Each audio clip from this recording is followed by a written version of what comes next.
Hello, hello. I'm Casey, And I'm Fallon. and this is Render the the Darkness. Darkness. Ooh, I think I have a spider on me. Is he back there? I'm all paranoid because I ran into a spider web on our way in here, and then I'm freaking out. Sorry. You okay there? I don't know. I feel spiderish. Like I feel phantom spiders. Yeah, I feel like there's just something crawling on me because of that stupid spider web.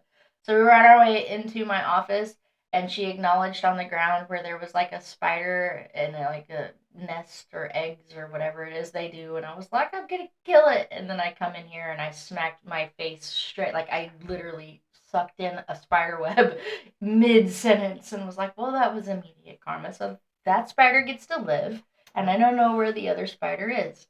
And I'm gonna hope it's not on me somewhere. I don't think it is. I think it's on the window over there. I sure hope so. It's on the window. But I certainly feel like I'm being crawled upon. Don't do it. I didn't do it. I don't want her to look at the name of this. For the next 3 seconds. That's going to be a little longer than that. Why? It's going to take you a long time to say the name? Yeah. It's right there. There you go. Okay. So the fun fact. Have you seen it? I've not, no. Okay, I saw the word great. Okay. That's it. That's what I saw. Okay, that's a lie. I saw the great. That's it. That's all I saw. Are you sure? Okay, so that was not your fun fact. Your fun fact for this episode is that the winds on Neptune can blow faster than 1,200 miles an hour. Ooh. Which is pretty fast. Yeah. The other fun fact for this episode is that I will be able to remove my hands in 3.5 seconds. No. But it's okay. I'll let you know when you can. I'm not going to stay like this the whole episode. No, okay, yeah. How much of it can I not see? I thought it you won't just be that said long. I couldn't see the title. Here. There we go. Can I look now? Yeah. Okay. I just covered the title up. I don't know why I didn't think about doing that before. I don't know. It seemed much more sensical for me to cover my whole face. Your whole face? My whole face. Okay. Alright, so we're going to go ahead and get into this episode. Now, this is a WTF episode. And we're going to Australia. Now, before we get into the details of the story, let's learn a little bit about emus. Emus? Yeah. Now, emus are large flightless birds that stand around 5 feet 2 inches to 6 feet 2 inches and weigh anywhere from 66 to 100 pounds. Absolutely terrifying birds. I went to a drive-through safari with our kids. And I had one trying to attack me. And, my kids got it recorded on their phones, and they thought it was hilarious, and I did not. They're very prehistorically terrifying birds up close, in case you haven't encountered one face to face. Have you seen the shoebill? No. You should look up the shoebill. They're huge and they sound crazy. Are those the ones with the giant beaks? Yeah, whenever they make a sound, almost sounds like a machine gun or something. Oh, I was gonna say a shoe. Sounds like a shoe. Oh, okay. Weirdo. Now they have very long and powerful legs, and they can run as fast as 30 miles an hour. Are we back on the emus? Yes. Oh, the emu. Right. They have long, sharp claws on the end of each of their 3 toes, and they can give a very strong kick when they are facing predators. Mm.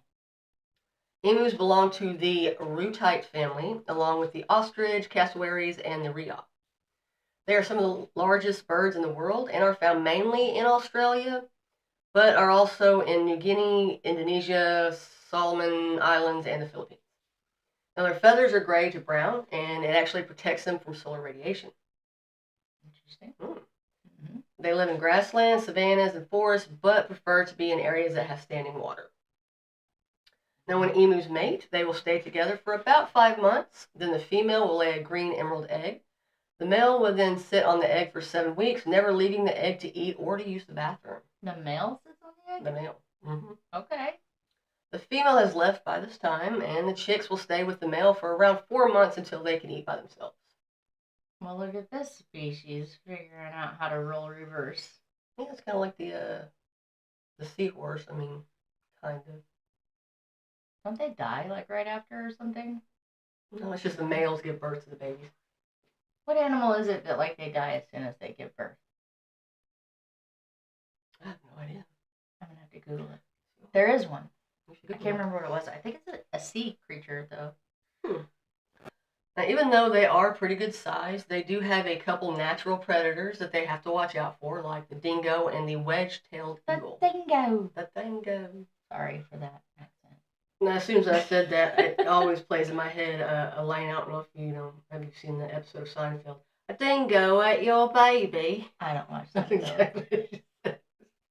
I was never. I loved Curb Your Enthusiasm. Couldn't get into it. But I hated Seinfeld. I watched Seinfeld to the end. Oh, Seinfeld drives me nuts. I think if he wasn't in it, I could have watched the show. He drives me insane. I understand. Now, their eggs and the chicks, however, are often targeted by snakes, dogs, pigs, eagles, and foxes. Now, unfortunately, the main threat to the birds are people.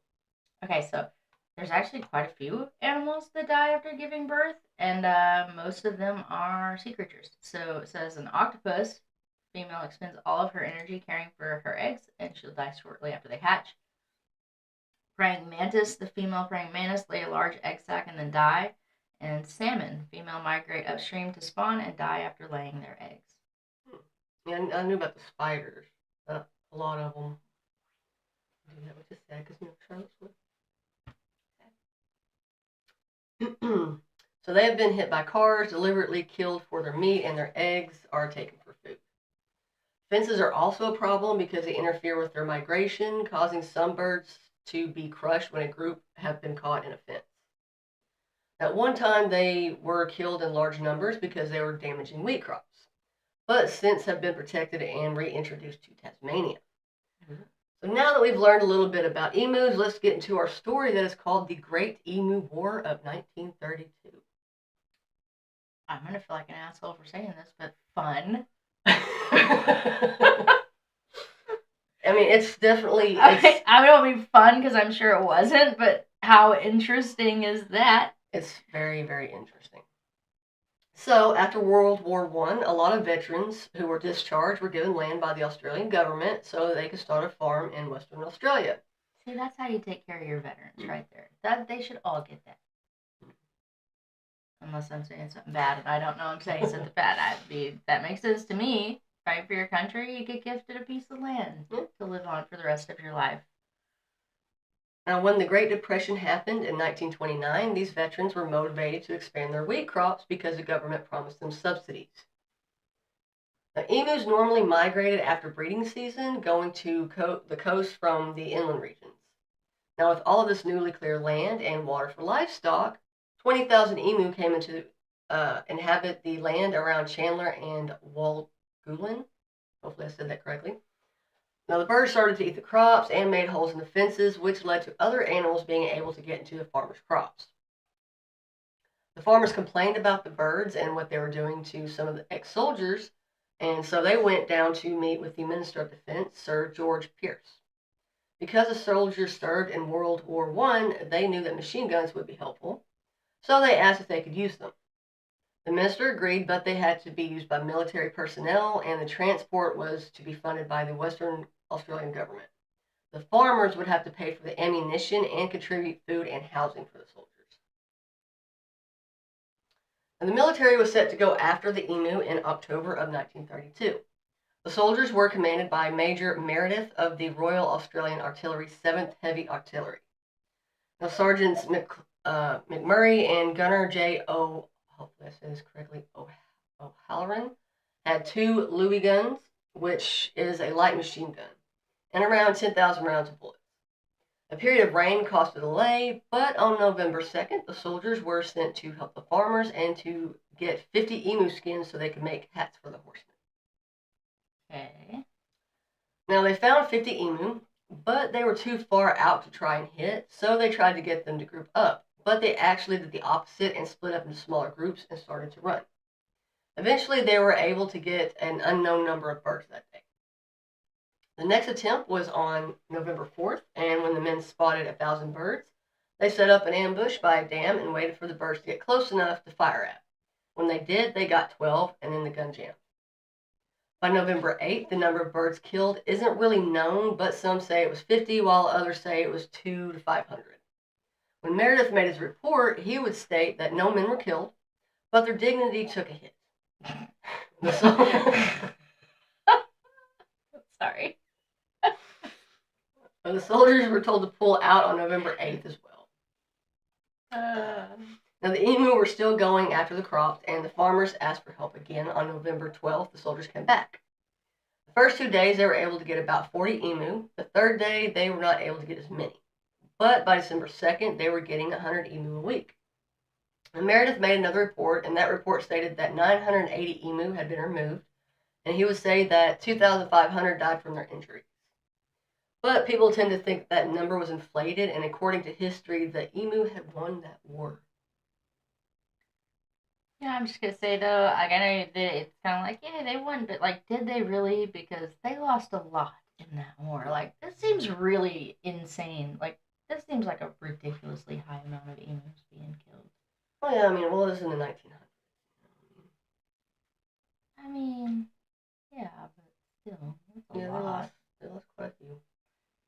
Now, the farmers would ask for help again in 1934, 1943, and 1948, but the government wouldn't send any help. So the bounty system that had been made in 1923 had people going out and taking care of the problem themselves. And after 6 months, 57,034 bounties were claimed. That's insane that they're taking out bounties on emus. Well, I mean, they were destroying their livelihood, you know. I mean, I kind of get that aspect of it, but at the same time, it's not like they know they're doing that. Yeah, they're just trying to animals. live. Yeah. They don't understand. Like, as far as they know, they're just being massacred for nothing. Yeah. This is true. Now, throughout the 1930s and beyond, farmers started using exclusion barrier fencing to keep the birds out, as well as other threats to the crops. Exclusion barrier fencing is kind of like the fencing you see at the zoo or on the side of the road, separating the road from the trees. See, this is a much better approach. Yeah. So instead of murdering the innocent animals, let's just put up a safer barrier that doesn't harm anybody but keeps them out. Agreed, yeah. This is a much more logical way to go about this. Now, a lot of them have the really small holes, and some are made of strong net-like material, according to Signs of Conservations.org. Now, as of today, the emu are respected by some, and by others are considered pests, but they hold a deep cultural importance. They also represent resilience, strength, and have a very deep connection to the land.